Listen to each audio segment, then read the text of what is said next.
National Catholic Register.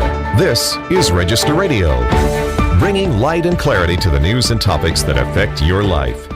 The Synod on Synodality concluded its preparatory phase this week with the release of the planning document that will be a guide for the October Synod gathering at the Vatican.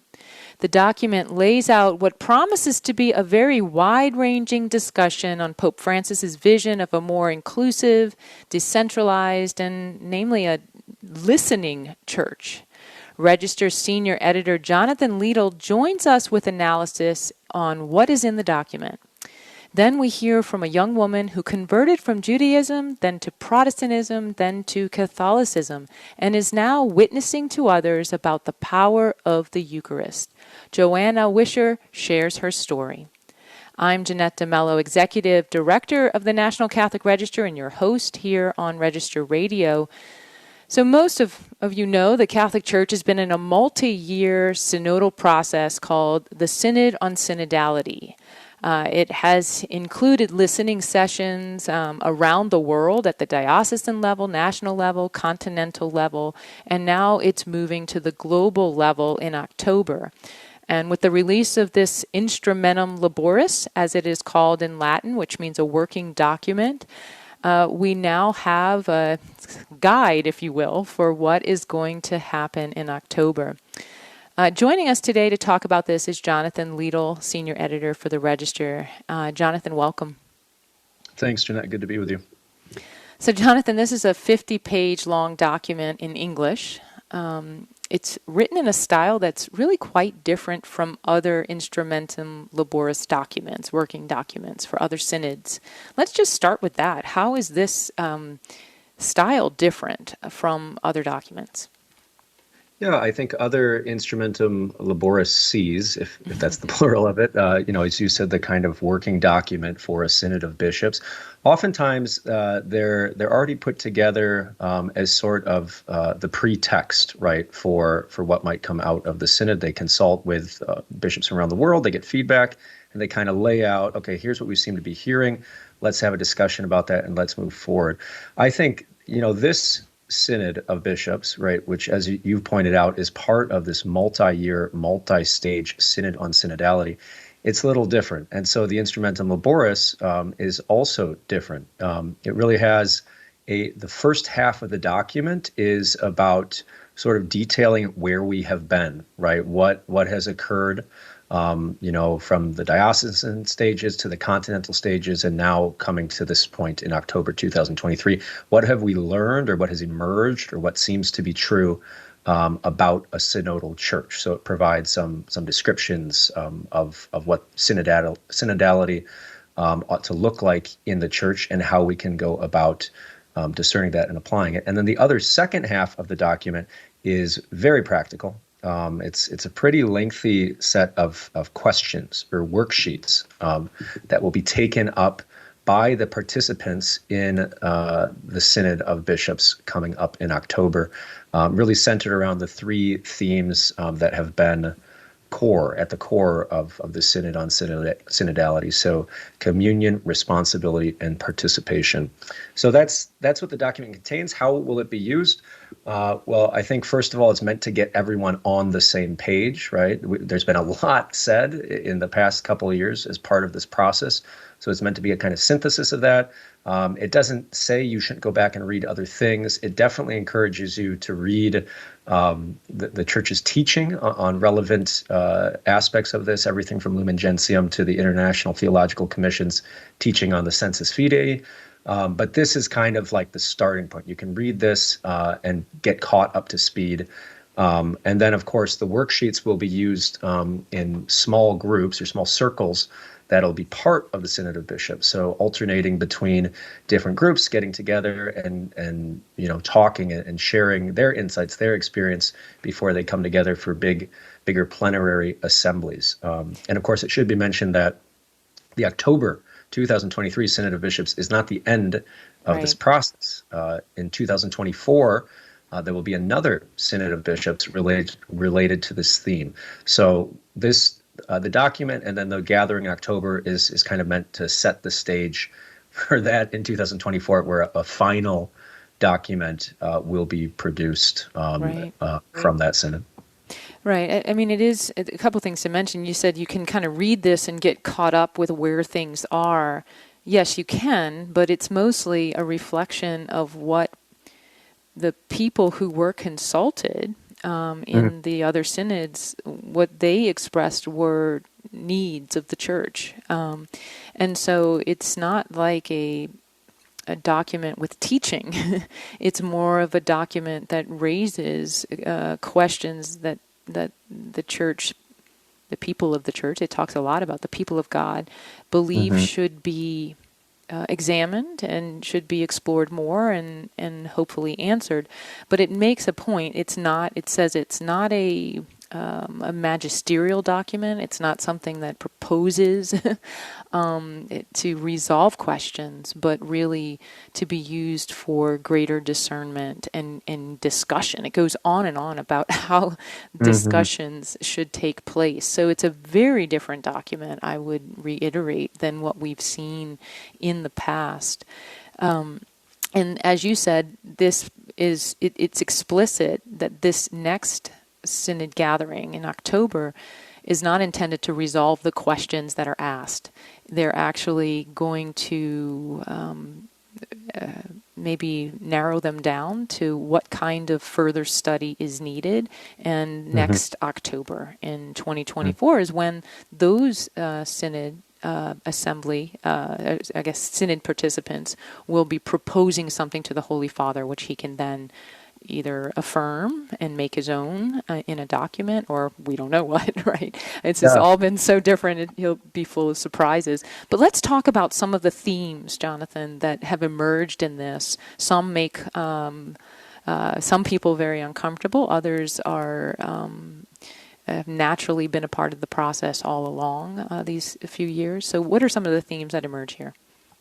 Yeah, I think in the first place, you're right, it's not a magisterial document, but it is attempting to define or articulate or put forward a vision of what synodality looks like in the church. So, of course, synodality means walking together. So the idea behind this all is, how can the church, right, as one body with different members, how can we better cooperate? How can we better harmonize, to achieve communion, mission, and participation? So that's the underscoring of it. So, it talks about some of these insights kind of emerging from these previous discussions, right? Like, we've discovered what synodality is as we've done it, which is, an interesting way of putting things. But yeah, I think a couple things that it underscores. One, the primacy of baptism, right? The fact that by being baptized, we're Catholic, we're part of the body, and so we need to be involved somehow.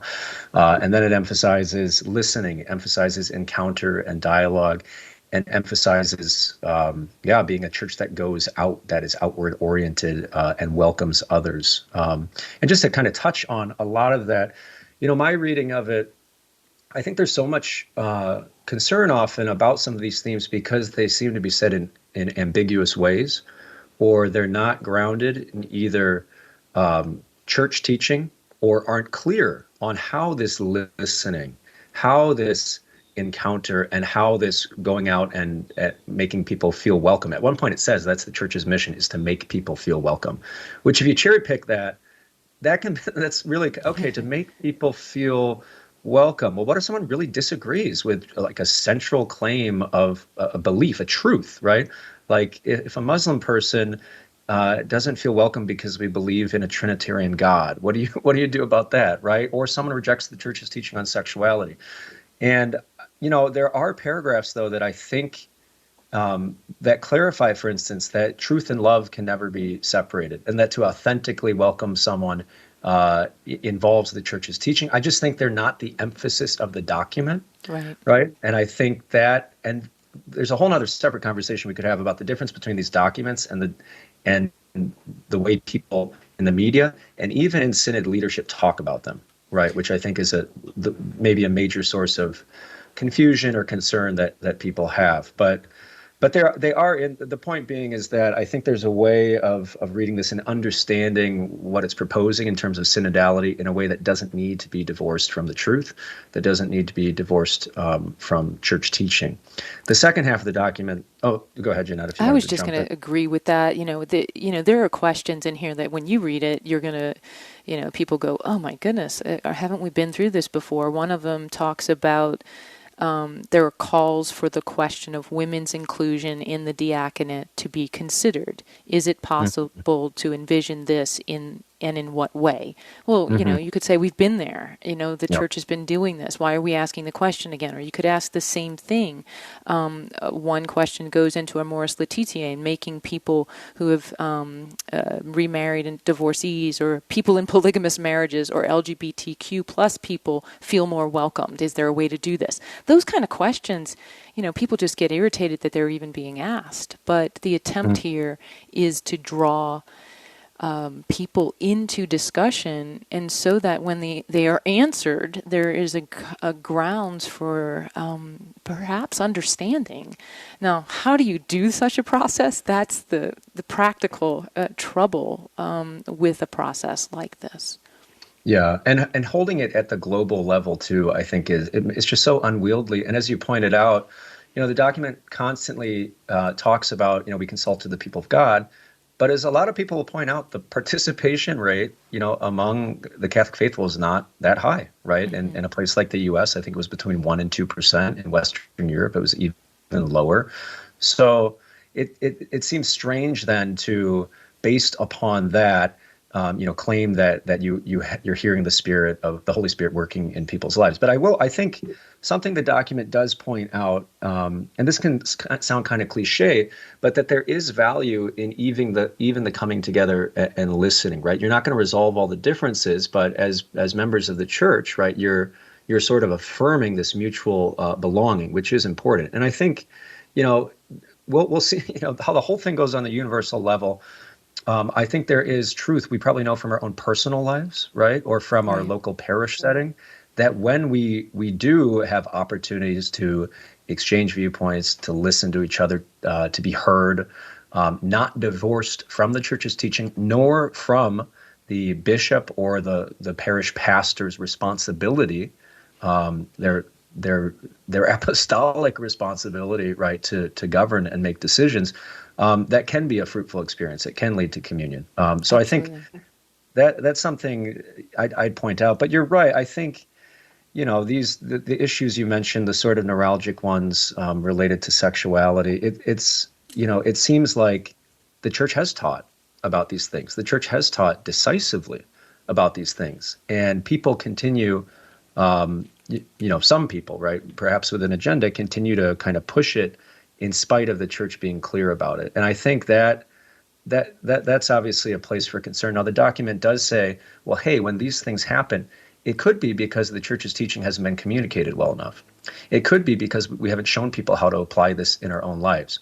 But then it does also leave open, maybe it means the circumstances have changed, right? Or we need to reevaluate things in some way. It's interesting, in a whole project, in a document that emphasizes synodality and emphasizes listening so much, I think some of the people involved in promoting the synod on synodality and leading it have really failed to listen to concerns of ordinary Catholics. In fact, there's a line in here about, for people who still aren't kind of on board, like they need to do basically like a synodal introspection or something like that. Right.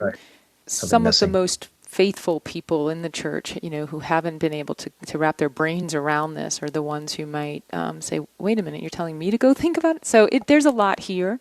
And what I really want to conclude with is that, this is a process, and it's a very new process. So we're really trying to understand it, and we really need to pray for those who are leading. So Synod leadership, it'll be about 370 people who are involved in the October meeting. It's almost 80% will be bishops, and for the first time, the rest will be lay people and religious. And so we really need to pray for those people that are yet to be announced who they are, and the Pope is selecting a good many of them. So right now we urge just prayer and looking at these questions and taking them to prayer, especially for the Church. So Jonathan, thank you for your reporting on this and for the conversation today.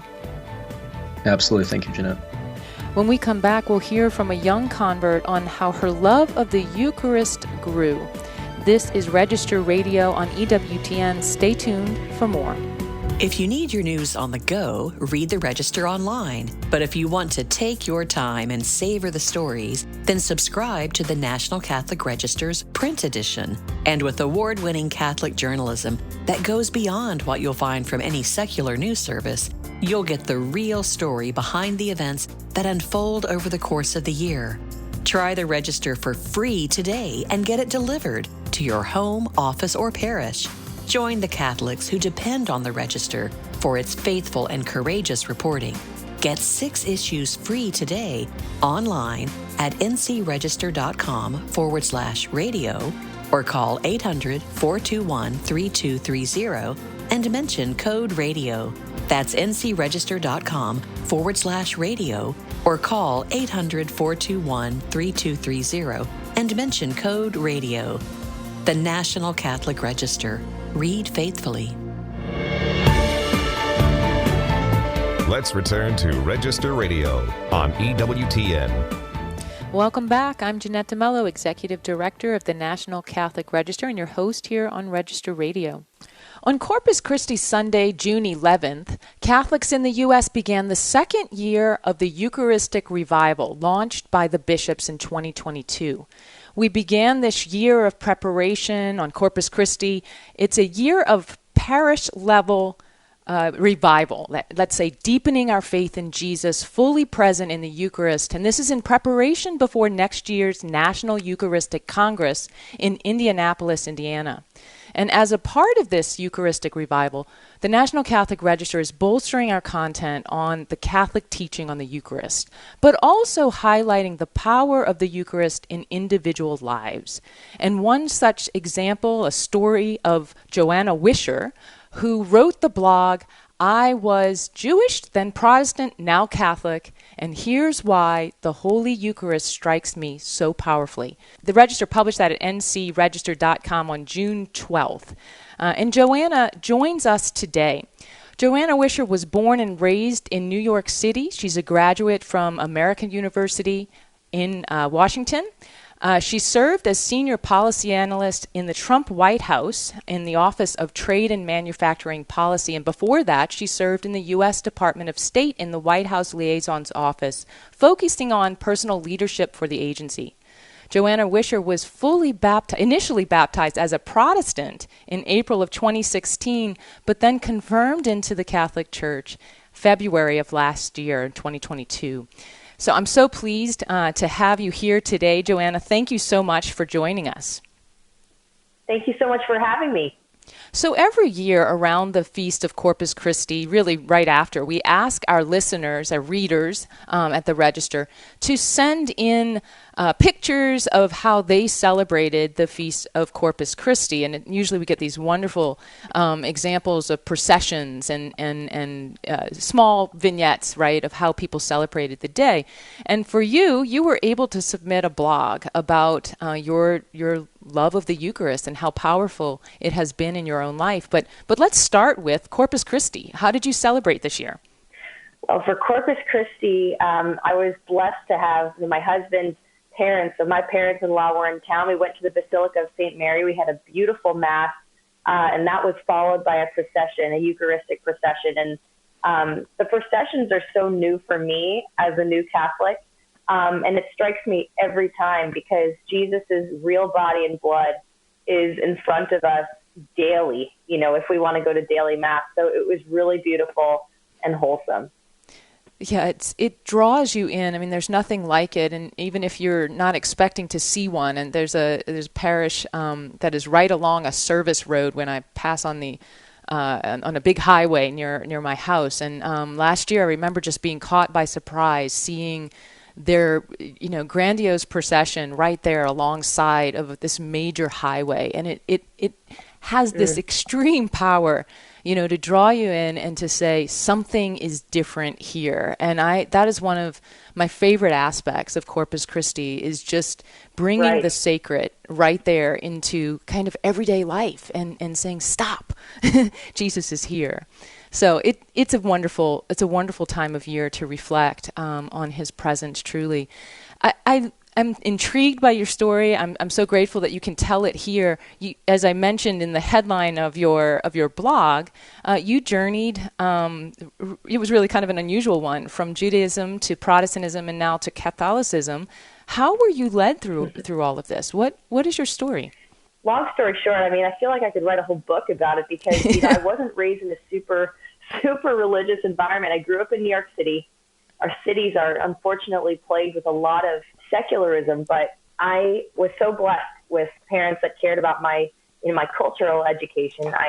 We had family that had some involvement in helping, other fellow Jews in the Holocaust. And my mom never got to learn about that background. So I had a bat mitzvah when I was 13, which is a coming of age ceremony. I learned how to read and pray in Hebrew. And I always appreciated the Jewish community's passion for philanthropy, giving back, feeding the homeless, being generous stewards with our money and our, all the other blessings in our lives. But I was craving something more. I really appreciated the rich traditions and the history of my Judaism. However, I felt like I didn't have as much of a personal relationship with God as I was craving. And I was asking these questions. My dad, he was raised in Catholic school. And so he had that kind of connection, and he would watch midnight mass every year from St. Patrick's Cathedral. So that was something that's very near and dear to his heart. And when I was 18 years old, I got really curious about this whole church thing. And so I asked my dad to take me to church, took me to mass at St. Patrick's Cathedral. And it wasn't during Christmas. It was just a daily mass of some sort. And Cardinal Dolan was up there talking about Jesus and his sacrifice on the cross. And it struck me in a way, and just feeling that, okay, that kind of scandalous love, that someone would care about me so much that they would die for me just to have a relationship with me, and how my sins are forgiven when we can ask, we can beg for forgiveness, and he pardons them. And so I was never anti-Catholic, but I started going to Catholic Mass a little bit. And then when I moved to D.C. to American University, I was just surrounded in Protestant circles. What I appreciate about the Protestant faith is that they really emphasize the daily practice of reading the Bible and getting plugged into your community, and, making sure that we're all keeping each other accountable, to be in the Word every day. And so American University, Chi Alpha, Campus Ministries, I really credit them for that. I was still craving something more. Mm-hmm. There were certain things about the history, and I noticed, as much as I love my Protestant brothers and sisters, there's so many different churches, and everyone has a different take on something, and sometimes that can be vulnerable to bending to, the culture, and so I kept going to more and more traditional, esque kind of churches, till eventually I was surrounded by a bunch of new friends in my work environment, basically 5 Protestants that had recently converted to the Catholic Church. Wow. And so I was thinking, okay, it's not a coincidence that these people were placed into my life. So I started talking with them, and they all kind of shared the same values as me, and realized that their values aligned best with the Catholic Church. And so then I was told by a friend to go to the Catholic Information Center and just knock on the door and tell them I wanted to learn about the Catholic Church. So I met Father Charles then, and he took me into his office. We started meeting every day. The biggest thing that initially brought me over the line is reading church history. Yeah. The Catholic Church is stemmed directly from Jesus, and I feel like that is undeniable. And as much as, humans can be messy, there's sin in any human organization, but the structure of the Catholic Church that Jesus set is perfect. And we have a duty to lift that up, not break away. So that was what started it. And then when I learned about the Eucharist, how he's not just spiritually, present with us every day, but in his body and blood, and we have that every day accessible to us, I just was completely sent, to right, my absolutely. conversion in February 2022. Sorry for the long story, but no, yeah, and I'm going to follow it up because I want to emphasize, I mean, you're a young woman, newly married, but, graduated in 2019. That wasn't that long ago. And Right. sometimes we look at, I'm a few years older, but sometimes we look around at the world today and we're like, oh gosh, it's just going to hell. It's going to hell in a handbasket. Right. And what can we do? Right. Where are young people? How can we bring them up in the faith? And I look at a story like yours and I am given hope. Because what basically was calling you was, first of all, relationship. And that's exactly what Jesus wants to offer us through other people, but also through his body and blood, as you so aptly said, is present for us every day. And when we find ourselves in that presence, it can grip us. And that's exactly what it sounds like happened to you. And I love the fact that you want to tell that story. A new Catholic, just a little more than a year in, and you're writing for us, for the Register, and you're telling that story. You described 3 things that were initially hurdles, but now are the pillars for your Eucharistic faith. Can you sum those up here? Yeah. So first of all, so reasons. There's a section in the article, reasons to believe. Jesus is just such a beautiful thing because, in Protestant church, you have the symbolic, Eucharist view, and that's beautiful in and of itself to remember Jesus' sacrifice. But the fact that Jesus not only wants us to remember him spiritually, but wants to humble himself every single day, that alone is so beautiful and powerful and striking that's something that I was taken aback by. The second thing, there is biblical proof of this in John and in Exodus. I love the fact that I'm Jewish because I feel like the Catholic Church is the direct fulfillment of the Jewish people, the Jewish faith, and so we see that present. For example, in the practices of sacrificing the lamb, over Passover, and the families consuming the lamb and the blood protecting the people from the angel of death. And so Jesus is the new sacrificial lamb, and we have him accessible. We can be with him in our own bodies, when we take the Eucharist. So, taking the Eucharist. And so that part, there's biblical proof. And then the other side of it is the fact that there's something called transubstantiation. And I feel like even though I'm very swayed by the spiritual and emotional element of the Eucharist and the fact that Jesus came down and the whole idea surrounding it, but the fact that there's almost a scientific element to this. There's an explanation where there's a host, and spiritually, when a priest consecrates the bread and the wine, that God, he can alter the substance without changing its appearance. And so I feel like that explanation is key in understanding how God can be present with us. And I feel additionally that it's a grace that we can take in the body and blood in the appearance of wine and bread, because I don't think humans across the world, it would be kind of scary, even though there's Eucharistic miracles that can prove like, okay, the host, was found bleeding and tested as actual blood, how we know it. I feel that it's a grace from God that we don't have to take in the appearance of flesh and blood every single time, because I feel like that could be scary, especially for new Catholics. I feel like God just makes it as easy as possible for us to understand. So that's essentially, in a nutshell, how I wrap my head around it. Absolutely, and it's really a wonderful testament for those of us who are cradle Catholics to hear your story and to allow it to touch us and to be reminded that this richness is there, like you said, in the early church fathers. This richness is here now, and we are blessed to be a part of it. And as we journey with the U.S. bishops and the Catholics throughout the country in this Eucharistic revival, we really should lift up this belief and know that others can be pulled in too. And our testimony is great. And so, Joanna, I just want to thank you so much for your faith, sharing it with us today. You can find Joanna Wischer's work at ncregister.com. Her blog was titled, I Was Jewish, Then Protestant, Now Catholic. Here's why the Holy Eucharist strikes me so powerfully. Remember, you can also find more news and analysis and commentary at the National Catholic Register online at ncregister.com.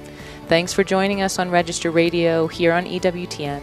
For our producer, Jeff Burson, and for myself, Jeanette DeMello, until next week, I pray God bless you.